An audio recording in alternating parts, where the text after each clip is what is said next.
नमस्कार मित्रांनो, स्वागत आहे तुमचे एका नवीन व्हिडिओमध्ये। मित्रांनो, तुम्ही जर असंघटित कामगार असाल, तुम्ही शेतकरी असाल, तुम्ही जर छोटासा व्यवसाय करत असाल तर तुमच्यासाठी एक केंद्र शासनाने एक नवीन योजना आणलेली आहे। तिचं नाव आहे प्रधानमंत्री श्रमयोगी मानधन योजना। मित्रांनो, या योजनेअंतर्गत आपल्याला महिन्याला 3000 रुपयाचा पेन्शनचा लाभ मिळतो। मित्रांनो, या योजनेसाठी ऑनलाईन अर्ज कसा करायचा याची माहिती आपण आजच्या व्हिडिओमध्ये घेणार आहोत। अशाच नवनवीन अपडेट्स जाणून घेण्यासाठी आपल्या मराठी टेल या YouTube चॅनलला सबस्क्राइब करा। तुम्हाला अशाच महत्त्वपूर्ण व्हिडिओ भेटत राहतात।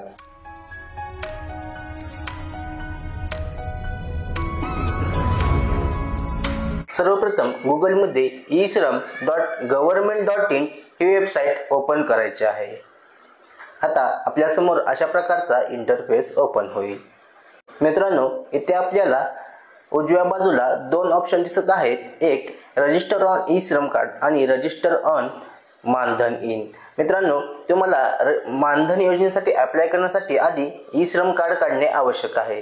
जर तुम्ही ई-श्रम कार्ड काढले नसेल तर ते ई-श्रम कार्ड कसे काढायचं याचा व्हिडिओ आपण या अगोदर बनवलेला आहे। त्याची लिंक मी तुम्हाला डिस्क्रिप्शन मध्ये दिलेली आहे, तिथून तुम्ही ई-श्रम कार्ड काढून घ्या। आता आपण रजिस्टर ऑन मानधन यावरती क्लिक करायचं आहे। आता आपल्या समोर अशा प्रकारचा इंटरफेस ओपन होणार आहे। आता इथे मित्रांनो, आपल्याला प्रधानमंत्री श्रमयोगी मानधन योजनेसाठी जी एलिजिबिलिटी क्रायटेरिया आहे ती दाखवलेली आहे। इथे तुम्ही अनऑर्गनाइज्ड म्हणजे असंघटित कामगार असणे आवश्यक आहे आणि तुमचं वय 18 ते 40 वर्ष आवश्यक आहे आणि तुमचा मंथली इन्कम 15000 रुपयापर्यंत असायला हवा। लॉग इन या बटनावरती क्लिक करायचं आहे आणि आता तुम्हाला एक नवीन इंटरफेस ओपन होईल। इथे तुम्ही ओके वरती क्लिक करायचं आहे आणि एक नंबरला सेल्फ एनरोलमेंट या बटनावरती क्लिक करायचं आहे। इथे आपला जो मोबाईल नंबर आहे तो मोबाईल नंबर टाकून घ्यायचा आहे आणि प्रोसीड या बटनावरती क्लिक करायचं आहे। आता आपल्या मोबाईल नंबरवरती एक OTP आलेला असेल, तो OTP इथे आपण एंटर करायचा आहे आणि प्रोसीड या बटनावरती क्लिक करायचं आहे। आता आपल्या समोर असा डॅशबोर्ड ओपन होईल। इथे आपल्याला आता आपलं नवीन रजिस्ट्रेशन करायचं आहे।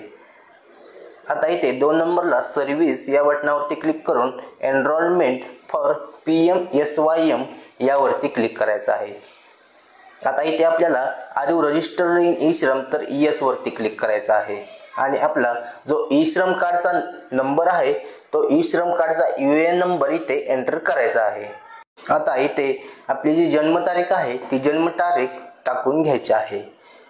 त्यानंतर आपला आधार नंबर आपण एंटर करायचा आहे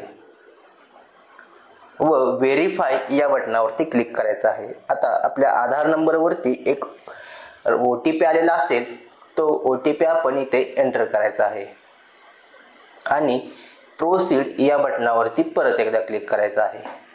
आता आपलं ई-श्रम व्हेरीफाय झालेलं आहे। आता इथे आपलं नाव ऑटोमॅटिक येईल, आपला ईमेल ID राहील आणि परत एकदा आपण व्हेरीफाय वरती क्लिक करायचं आहे आणि अजून एक OTP आला असेल तो OTP टाकून प्रोसीड या बटनावरती क्लिक करायचा आहे। आता आपला मोबाईल नंबर व्हेरीफाय झालेला आहे।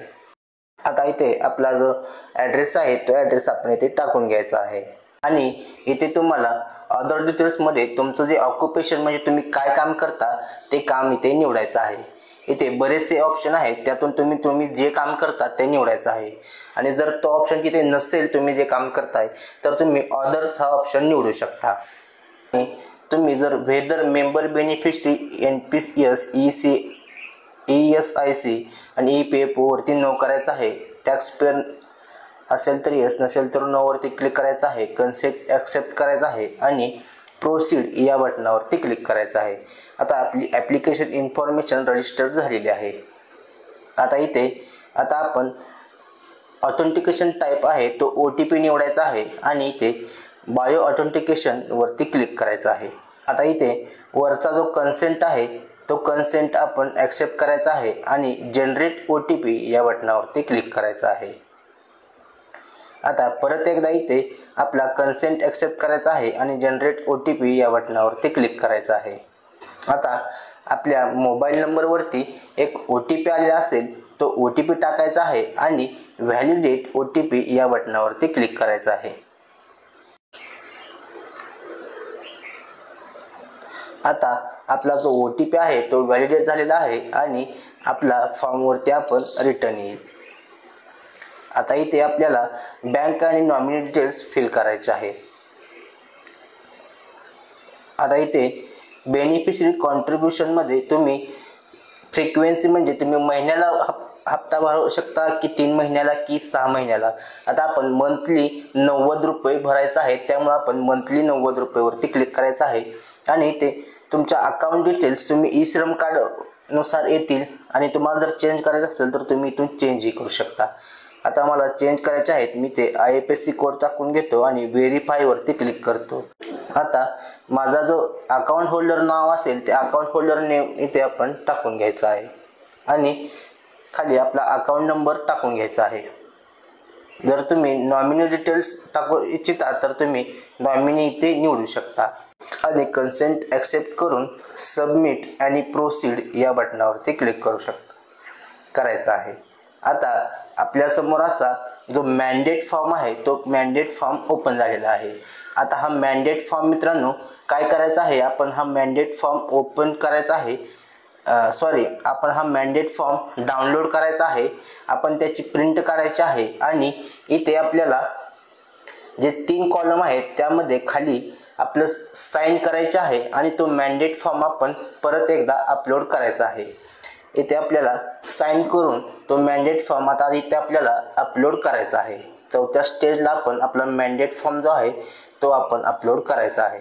आता इथं मित्रांनो इनव्हॅलिड फाईल नेम दिसत आहे का, तर तुम्ही इथं जो मॅन्डेट फॉर्म मध्ये जो स्पेस आहे तो स्पेस दिल्यामुळे इथे इनव्हॅलिड फाईल दाखवत आहे. आपण इथे स्पेस न देता आपलं नाव टाकायचं आहे किंवा आपण मॅन्डेट फॉर्म असंही टाकू शकता. स्पेस घालवायचा आहे आणि परत ओपन वरती क्लिक करायचं आहे. आता आपला फॉर्म अपलोड झालेला आहे. खाली बघू शकता मित्रांनो इथं आपला फॉर्म आलेला आहे. परत सबमिट या बटनावरती क्लिक करायचं आहे. आता आपल्याला मित्रांनो मंथली 90 रुपये आपल्या अकाउंट मधून कट होणार आहेत आणि इथे आपल्याला उजव्या बाजूला दिसत असेल पेन्शन स्टार्टिंग म्हणजे केव्हापासून मला पेन्शन भेटणार आहे, तर मला 1/8/2056 पासून मला महिन्याला 3000 रुपये पेन्शन भेटणार आहे. म्हणजे माझ्या वयाची 60 वर्ष पूर्ण झाल्यानंतर हे पेन्शन मला भेटणार आहे. यात मला 90 रुपये माझ्या अकाउंट मधून प्रत्येक महिन्याला कट होणार आहेत. मित्रांनो हे लक्षात ठेवायचं आहे, आपल्या खात्यातून प्रत्येक महिन्याला 90 रुपये कट होणार आहेत आणि मित्रांनो यात आपले 90 रुपये आणि गव्हर्नमेंट 90 रुपये असे एकूण 180 रुपये आपल्या PF खात्यामध्ये म्हणजेच आपल्या पेन्शन खात्यामध्ये ॲड होणार आहेत. आता आपल्याला सुरुवातीला इथे आपलं 90 रुपयाचं जे पेमेंट आहे ते पेमेंट आपण करायचं आहे. आता इथे पे युजिंग पेटीएम गेटवे यावरती क्लिक करायचं आहे आणि इथे मेक पेमेंट वरती क्लिक करून आपण इथं आपला जो UPI ID आहे तो टाकायचा आहे आणि आपल्या फोनपे गुगल पे का असेल त्यावरून आपण 90 रुपयाचं जे पेमेंट आहे ते पेमेंट करायचं आहे. आता मी इथे 90 रुपयाचं जे पेमेंट आहे ते पेमेंट केलेलं आहे.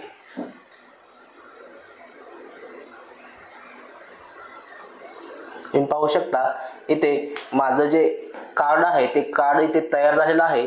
इथे कार्ड मध्ये दाखवलेलं आहे मित्रांनो की आपला इथे कार्ड मध्ये आपल्याला दाखवलं आहे आपण 18/3/2024 ला रजिस्ट्रेशन केलेलं आहे आणि आपलं मासिक जे योगदान आहे ते 90 रुपये आहे आणि मंथली गव्हर्नमेंट कॉन्ट्रीब्युशन 90 म्हणजे असे एकूण 180 रुपये आपल्या अकाउंट मध्ये ऍड होत राहणार आहेत आणि ते आपल्याला वयाच्या 60 वर्ष पूर्ण झाल्यानंतर आपल्याला 3000 रुपये मिळणार आहेत.